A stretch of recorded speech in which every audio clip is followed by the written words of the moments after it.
साबत सबों को। आज स्पेशल डे है क्योंकि आज प्रभु की ब्यारी है, द लॉर्ड सपर। और कुछ समय के लिए मैं आप लोगों के साथ परमेश्वर के वचन से कुछ शेयर करना चाहता हूँ। समय सब्त के दिन हम परमेश्वर के भवन में आकर के उसकी स्तुति आराधना उसके वचनों में से सुन सकते हैं। जो आज का शीर्षक है वो है परमेश्वर को मत भूलना। परमेश्वर को मत भूलना, do not forget your God. परमेश्वर को मत भूलना। पूरी बाइबल में परमेश्वर ने अपने लोगों को स्मरण दिलाया है कि वे उसे ना भूलें। हम लोग ओल्ड टेस्टामेंट से लेकर न्यू टेस्टामेंट तक पूरे बाइबल में परमेश्वर अपने लोगों को स्मरण दिलाए हैं कि वे परमेश्वर को ना भूलें। लोगों द्वारा उन्हें याद किए जाने से यहोवा को हमेशा प्रसन्नता होती है। जब हम परमेश्वर को याद करते हैं तो परमेश्वर को हमेशा प्रसन्नता होती है। और परमेश्वर अपने लोगों को हमेशा याद करते हैं, हमेशा। चाहे हम परमेश्वर को याद करें ना करें, लेकिन परमेश्वर अपने लोगों को हमेशा याद करते हैं। वह आपको, वह मुझे भूलने वाले नहीं हैं। वे कभी नहीं भूलेंगे। कितना अच्छा परमेश्वर का वायदा है। हम लोग भूल सकते हैं परमेश्वर को, लेकिन वो ना तो आपको ना मुझे कभी नहीं भूलेंगे, कभी नहीं। और परमेश्वर को मत भूलो और उनके वचन को मत भूलो, ये हमें याद रखना है। परमेश्वर को ना भूलें कभी। सिर्फ परमेश्वर को नहीं, पर परमेश्वर के वचन को भी ना भूलें। जैसे वचन पढ़ा गया भजन संहिता 119 उसका 11। दाऊद यहाँ कहते हैं कि मैंने तेरा वचन अपने हृदय में रख छोड़ा है ताकि कि तेरे विरुद्ध मैं पाप ना करूं। मैंने तेरा वचन अपने हृदय में रख छोड़ा है कि तेरे विरुद्ध पाप ना करूं। तो यहाँ से एक लेसन हम लोग और एक सीख सकते हैं कि हम लोग पाप कब नहीं कर सकते हैं। हम लोग पाप तब नहीं करेंगे जब हम परमेश्वर का वचन अपने हृदय में रखेंगे। कभी कभी हम लोग बोलते हैं कि हम पाप कर गए, हम तो इंसान हैं, हम पाप कर गए। लेकिन जैसे यहाँ पे दाऊद कहते हैं कि अगर हम परमेश्वर का वचन अपने मन हृदय में रखते हैं तो ताकि तेरे विरुद्ध पाप ना करें। और जब हम उनके वचन अपने हृदय में रखते हैं तो हम पाप बिल्कुल नहीं करेंगे। हम लोग हमेशा सही क्या है वो जानेंगे, क्योंकि गलत करना ही पाप है। परमेश्वर के विरुद्ध कोई भी चीज़ गलत करना पाप है। और एक चीज़ हम लोग यहाँ से सीख सकते हैं कि अगर हम परमेश्वर का वचन को अपने हृदय में रखते हैं तो हम पाप को उसके वास्तविक परिप्रेक्ष्य में पहचान लेंगे। जब हम परमेश्वर का वचन को अपने हृदय में रखते हैं तो जब हम पाप क्या होता है वो हम समझेंगे। पाप क्या होता है उससे हम लोग देख लेंगे। और जब हम लोग देख लेंगे कि ये चीज़ पाप है तो हम उसमें नहीं गिरेंगे। लेकिन जब हम परमेश्वर का वचन अगर हम अपने मन में नहीं रखते हैं तो हमें पाप और अच्छाई के बीच में जो डिफरेंस है उसका वैल्यू पता नहीं चलेगा। हमें ऐसा लगेगा कि छोटा सा झूठ बोल लेते हैं, ये पाप नहीं है। लेकिन परमेश्वर कहते हैं कि जैसा इंग्लिश में कहते हैं कि you should call sin by its name, right. कभी कभी हम लोग बोलते हैं कि हो गया, मतलब छोटा गलती किया मैं, लेकिन we should always call sin by its name. अगर पाप है तो पाप है। परमेश्वर का वचन हमें पाप करने से रोकेगा। परमेश्वर का वचन इतना महत्वपूर्ण और शक्तिशाली है कि परमेश्वर का वचन हमें पाप करने से रोकेगा।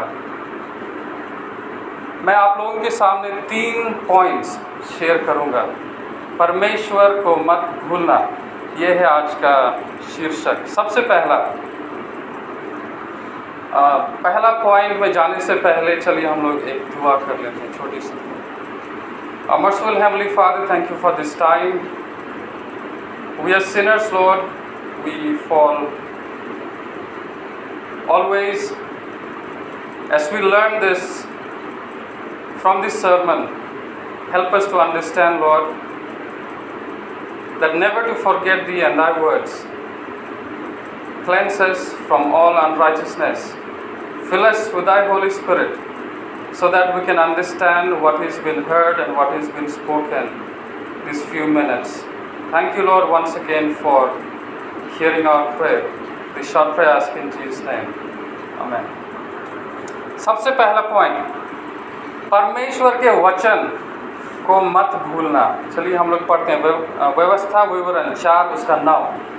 परमेश्वर के वचन को मत भूलना। व्यवस्था विवरण 4 उसका 9। यहाँ पे अगर कोई बोले तो पढ़ सकते हैं या फिर मैं पढ़ दूंगा। व्यवस्था विवरण 4 उसका 9।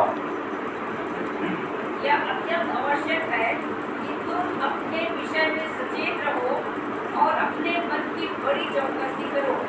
कहीं ऐसा न हो कि जो बातें तुमने अपनी आंखों से देखी उनको भूल जाओ और वह जीवन भर के लिए तुम्हारे मन से जाती रहे, किंतु तुम उन्हें अपने बेटों पोतों को सिखाना। धन्यवाद।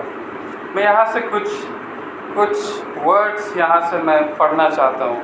कहीं ऐसा ना हो कि जो बातें तुमने अपनी आँखों से देखी उनको भूल जाओ। यहाँ पे क्या पवित्र शास्त्र परमेश्वर हमें इस सेंटेंस से क्या सिखाने मांग रहे हैं? कहीं ऐसा ना हो कि जो बातें तुमने अपनी आँखों से देखी है उनको भूल ना जाओ। क्या हमारे ज़िंदगी में परमेश्वर ने कुछ मिराकल्स किए हैं? आप जानते हैं और मैं जानता हूँ। परमेश्वर, हम सब अपनी ज़िंदगी के बारे जानते हैं। परमेश्वर हमारे ज़िंदगी में ज़रूर कुछ ना कुछ चमत्कार, चाहे वो हमारा हेल्थ को लेकर के हो, चाहे वो घर बार के बारे हो, परमेश्वर हमने वो देखा है। हमने देखा है कि परमेश्वर ने कैसे हमें संभाला है। जब वह परिस्थिति हुआ था, जब हमारा हेल्थ या परिवार या रिलेशंस या कुछ भी डगमगा गया था, तो वहाँ हम लोग उस समय हम लोगों ने प्रार्थना किया और हमने देखा कि परमेश्वर ने सब चीज़ ठीक किया। कहीं ऐसा ना हो कि जो बातें तुमने अपनी आँखों से देखी उनको भूल जाओ। समटाइम्स कभी हम लोग अपनी ज़िंदगी में एक्सपीरियंस करते हैं कि परमेश्वर हमारी ज़िंदगी में कितना कुछ अच्छा किए हैं, लेकिन यहाँ पे हम जानते हैं और हम भूल जाते हैं।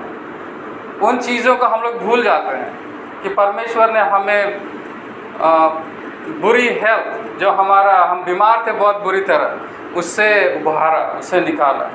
हम भूल जाते हैं।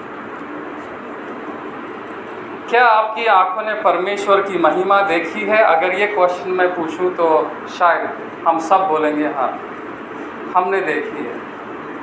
हमने सब परमेश्वर की महिमा अपनी ज़िंदगी में देखी है। फिर यह मत भूलो कि आपकी आंखों ने क्या देखा है। तो अगर हम परमेश्वर की महिमा अपनी ज़िंदगी में देखे हैं तो ये जो बाइबल वर्स है ये कहता है कि तो फिर मत भूलो कि आपने अपने आँखों से परमेश्वर की महिमा अपने ज़िंदगी में देखी है। व्यवस्था विवरण 8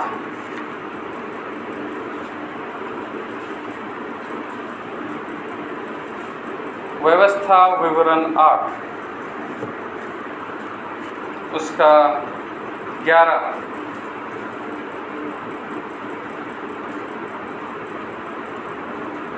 मैं पढ़ना चाहूँगा, आप लोग भी पढ़ सकते हैं। मैं 11 से 18 पढ़ूँगा। व्यवस्था विवरण 8 उसका 11 से 18। इसलिए सावधान रहना, कहीं ऐसा ना हो कि अपने परमेश्वर यहोवा को भूलकर उसकी जो जो आज्ञा, नियम और विधि मैं आज तुझे सुनाता हूँ उनका मानना छोड़ दे। ऐसा न हो कि जब तू खाकर तृप्त हो और अच्छे अच्छे घर बनाकर उनमें रहने लगे और तेरी गाय बैलों और भेड़ बकरियों की बढ़ती हो और तेरा सोना चांदी और तेरा सब प्रकार का धन बढ़ जाए, तब तेरे मन में अहंकार समा जाए और तू अपने परमेश्वर यहोवा को भूल जाए, जो तुझको दासत्व के घर अर्थात मिस्र देश से निकाल लाया है और उस बड़े और भयानक जंगल में से ले आया है, जहाँ तेज विष वाले सर्प और बिच्छू हैं और जल रहित सूखे देश में उसने तेरे लिए चकमक की चट्टान से जल निकाला और तुझे जंगल में मन्ना खिलाया, जिसे तुम्हारे पुरखा जानते भी न थे, इसलिए कि वह तुझे नम्र बनाए और तेरी परीक्षा करके अंत में तेरा भला ही हो। और कहीं ऐसा ना हो कि तू सोचने लगे कि यह संपत्ति मेरे ही सामर्थ्य और मेरे ही भुजबल से मुझे प्राप्त हुई। और आखिरी 18, परंतु तू अपने परमेश्वर यहोवा को स्मरण रखना, क्योंकि वही है जो तुझे संपत्ति प्राप्त करने का सामर्थ्य इसलिए देता है कि जो वाचा उसने तेरे पूर्वजों से शपथ खाकर बांधी थी उसको पूरा करे, जैसा आज प्रकट है। ये जो वर्सेस हम लोगों ने पढ़ा, ये एक पूरा सरमन हो सकता है। परमेश्वर कहते हैं कि हम परमेश्वर को ना भूलें। जब हम बेटर कर रहे हैं ज़िंदगी में, जब हमारा धन दौलत बढ़ रहा है, जब हमारा सब चीज़ अच्छा हो रहा है, जब हमारा हेल्थ अच्छा हो गया, जब हमारा परिवार अच्छा हो गया है, ये वचन जो हम लोगों ने पढ़ा, परमेश्वर ने कहा कि परमेश्वर को ना भूल। कभी कभी ये वचन जो हम लोगों ने पढ़ा, इसमें ये भी लिखा हुआ है कि ऐसा ना हो कि हम बोले कि ये तो हमारे शक्ति से हमने कमाया है, ये तो हमने अपने सोच बुद्धि से कमाया है। परमेश्वर को मत भूलना।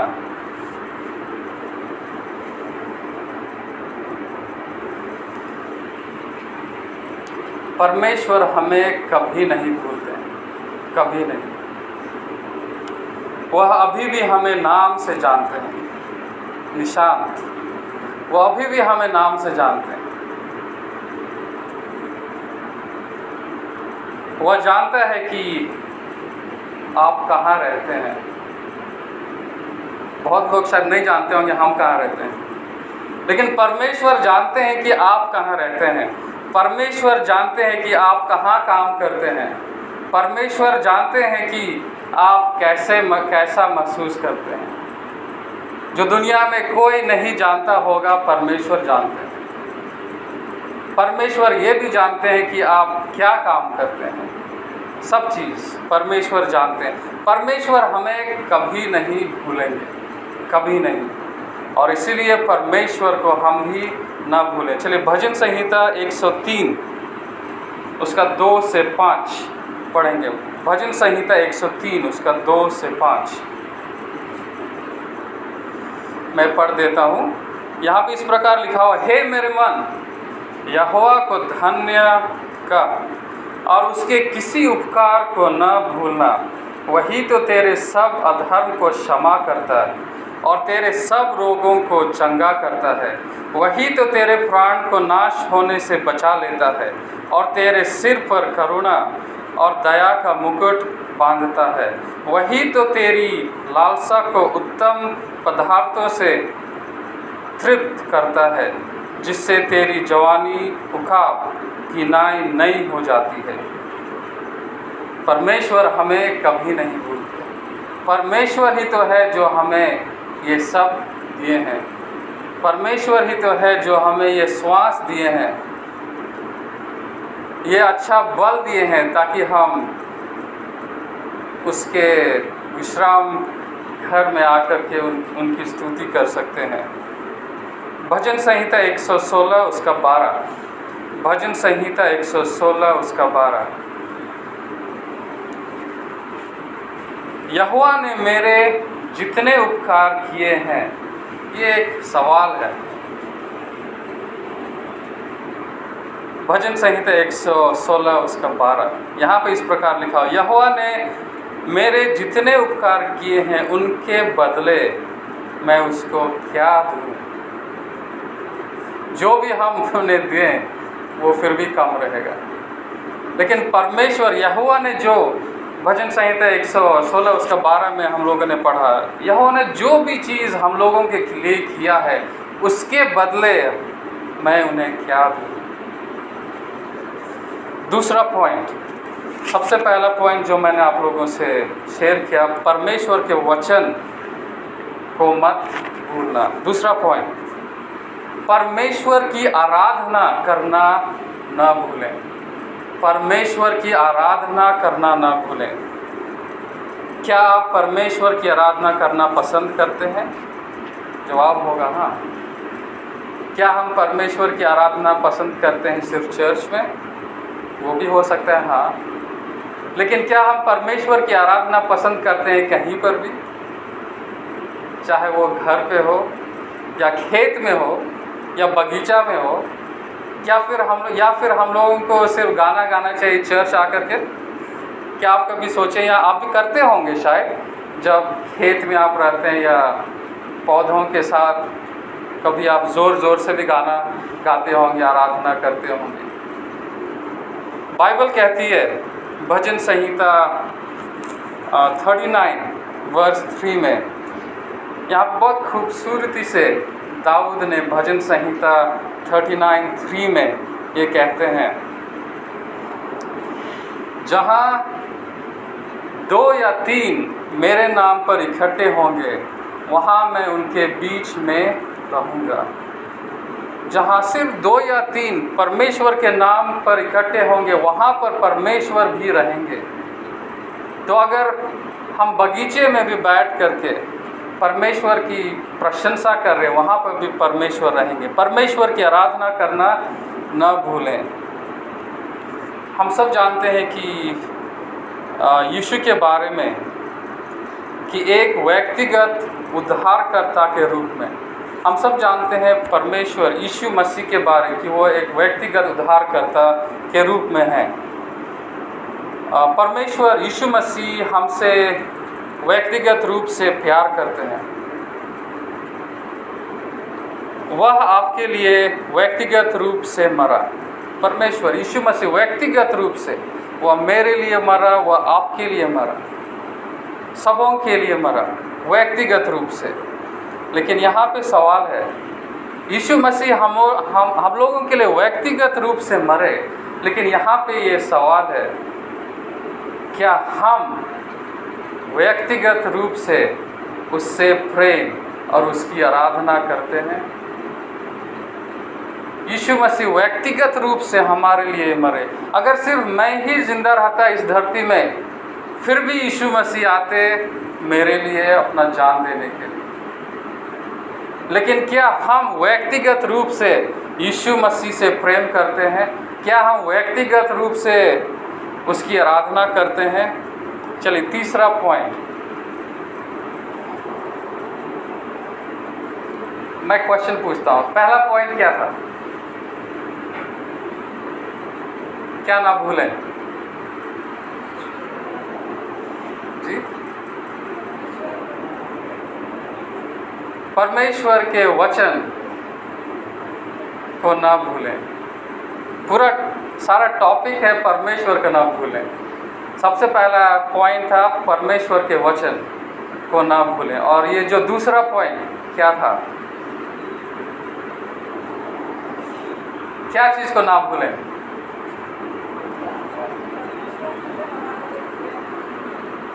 जी, परमेश्वर की आराधना करना ना भूलें। और तीसरा पॉइंट है, ये भी बहुत ज़रूरी पॉइंट है, बहुत ज़रूरी, परमेश्वर की चेतावनियों को ना भूलें। अगर हम लोग सब अच्छा सोचते हैं, अच्छा है, तो परमेश्वर के चेतावनियों को भी ना भूलें। रोमी 14 उसका 11 और 12, रोमन्स 14 वर्सेस 11 and 12, रोमन्स 14 उसका 11 और 12।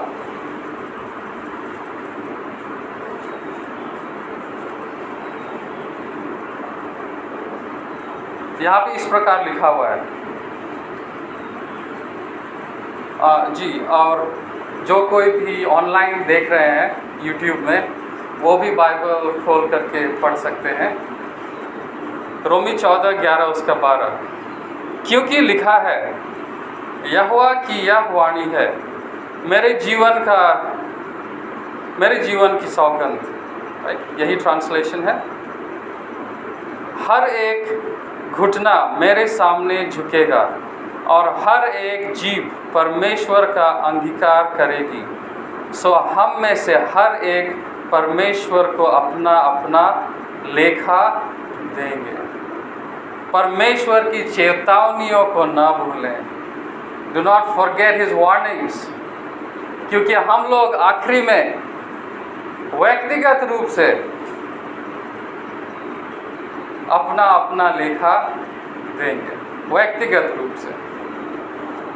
एक छोटा सा इलस्ट्रेशन है, एक प्लेजर बोट था, छोटा बोट, उसका रॉबर्ट ई ली, एक जगह है विक्सबर्ग, वहाँ से वो निकल जाता है, प्लेजर बोट, वहाँ पे बहुत कुछ होगा प्लेजर बोट में। आधी रात के बाद नाव में आग लग गई, आधी रात के बाद, मतलब 1 बजे सुबह होगा शायद, 1 बजे 2 बजे सुबह, तो नाव में आग लग गई। कप्तान ने खोज करने की कोशिश की कि खोज करने के लिए उनके पास समय नहीं था, तो जो उनका को पार्टनर था, को कैप्टन, उनको बोला कि गलियारे में भागो और सबको बताओ कि अब बाहर निकलो और अपना प्राण बचाओ। तो जो उसका को वर्कर था, को कैप्टन, जैसा कैप्टन ने कहा वैसा ही किया। गलियारे में वो भागा, दौड़ते गया और चिल्लाते गया, बोलते गया कि नाव में आग लग गई है, बाहर निकलो और भागो अपने जान बचाने के लिए। आश्चर्यजनक रूप से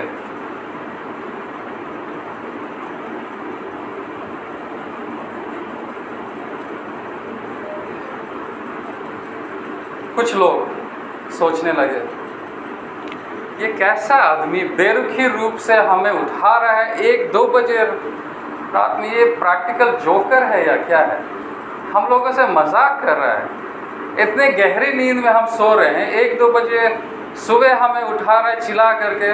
कुछ लोग ऐसे सोचे। कुछ लोगों ने सोचा है कौन सा शराबी शायद ये गलियारे में भाग रहा है, प्लेजर बोट है ना, तो वहाँ पे दारू सब भी काफ़ी था होगा। तो कुछ लोगों ने सोचा कि कोई शराबी शायद भाग रहा होगा ये चिल्लाते चिल्लाते कि नाव में आग लगी है, बाहर निकलो अपने आप को बचाने के लिए। कुछ मज़े में थे। वे तब तक हंसे जब तक कि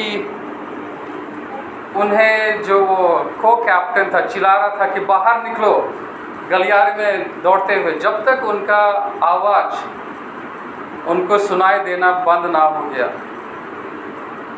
वह एंजॉय करते रहे। अन्य लोगों ने चेतावनी सुनी, कुछ लोग, बहुत कम लोगों ने चेतावनी सुनी, लेकिन वे इस पर विश्वास नहीं कर सके। वे सुने कि उन्होंने कहा कि भागो बाहर निकलो, लेकिन विश्वास नहीं कर सके। और यहाँ इसे फिर से और स्पष्ट रूप से देखने की प्रतीक्षा करने लगे। वो सोचने लगे कि फिर से ये आएगा हमें चेतावनी देने के लिए, तब हम लोग आराम से बिस्तर से उठेंगे और बाहर जाएंगे। ऐसा नहीं कि वे नहीं सुने चेतावनी, लेकिन वे सोचे कि फिर से चेतावनी आएगा तो हम लोग बाहर जाएंगे। लेकिन कुछ लोग उस चेतावनी को सुने और उसे सच मान लिए। वे अपने नींद से उठे, अपने बच्चे, अपने बीवी, अपने हस्बैंड जो भी थे उन्हें जगाए, उठाए, बोले कि चलो बाहर निकलो दरवाजे से, हमें भागना है यहाँ से, क्योंकि हमने सुना है कि कोई चिल्लाते हुए आया कि नाव में आग लग गई है। संसार परमेश्वर की चेतावनियों को ठीक इसी तरह से व्यवहार कर रहा है, ठीक इसी तरह। कुछ लोग सुन रहे हैं, हम सुन रहे हैं, लेकिन फिर सोचते हैं कि और एक पल आएगा, उस समय हम लोग थोड़ा ज़्यादा स्थिर हो जाएं, ज़्यादा ठीक से सुने, तब हम लोग बच जाए, बचने के लिए बाहर निकले। कुछ सीधे सुसमाचार से नाराज़ हो जाते हैं। दूसरों को मज़ा आता है, मज़ा आ रहा है, उसका मनोरंजन होता है। फिर वे हैं जो सुसमाचार सुनते हैं और फिर धीरे धीरे सुनना बंद कर देते हैं। ईश्वर के साथ चीज़ों को ठीक करने के लिए एक सुविधाजनक समय की प्रतीक्षा करते हैं, सोचते हैं कि फिर वो आएगा चिल्लाते हुए। तो कुछ लोग, हम लोग ऐसे हैं अंत के दिनों में कि सोचते हैं कि और एक सुविधाजनक समय आएगा तब हम लोग सुनेंगे। हमें समझना चाहिए, क्या समझना चाहिए? नाव में आग लगी है, the boat is on fire. तो और एक छोटा नींद ले लेंगे हम लोग, 5 मिनट सो जाते हैं। Come on, the boat is on fire, नाव में आग लगी है। ये तो समय है कि हमें बाहर निकलना चाहिए, ना कि प्रतीक्षा करना है कि और एक बार वार्निंग आए। The boat is on fire, समय समाप्त हो रहा है। परमेश्वर को मत भूलना, डोंट फॉरगेट गॉड। और आखिरी में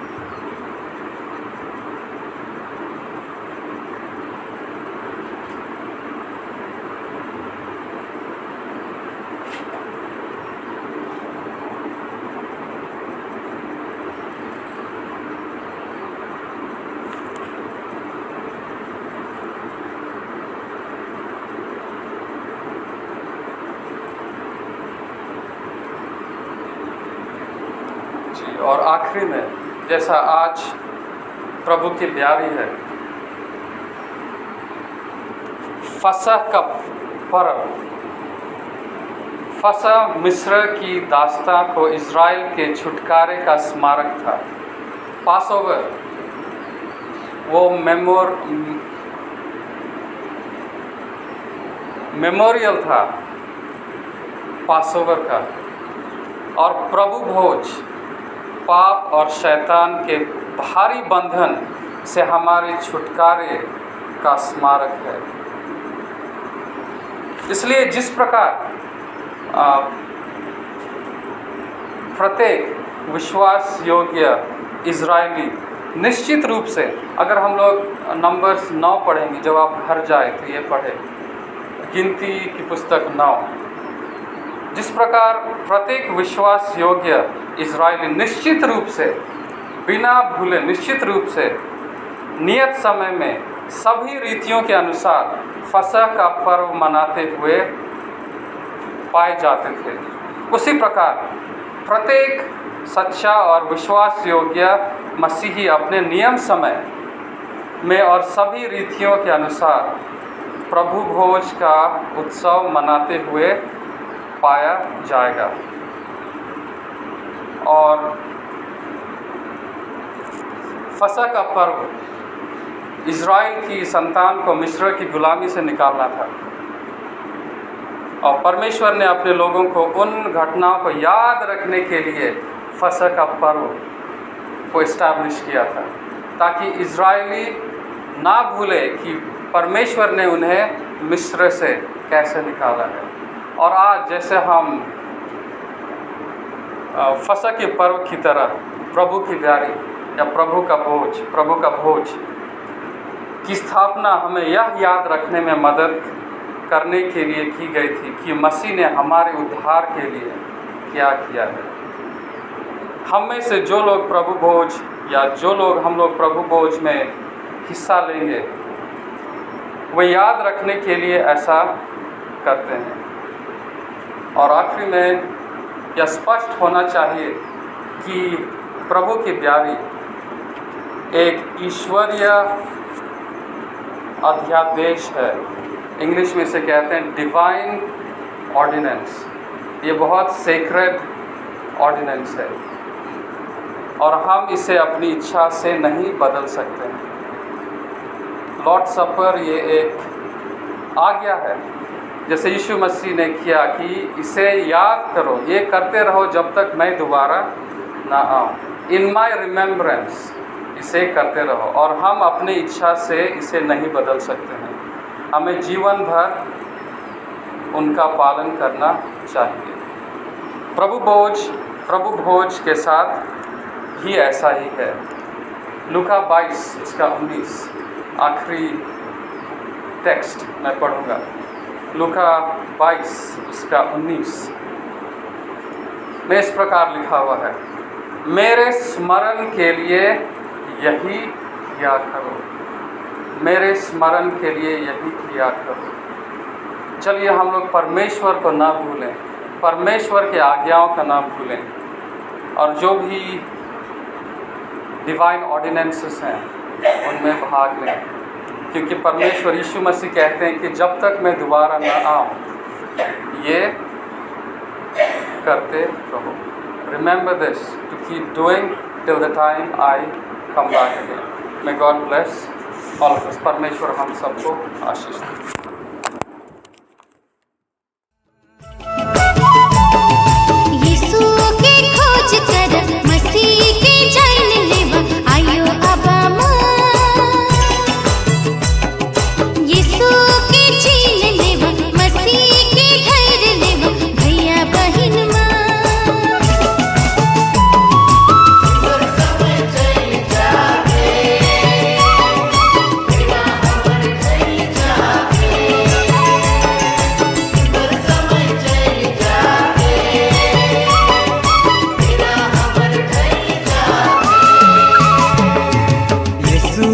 खोज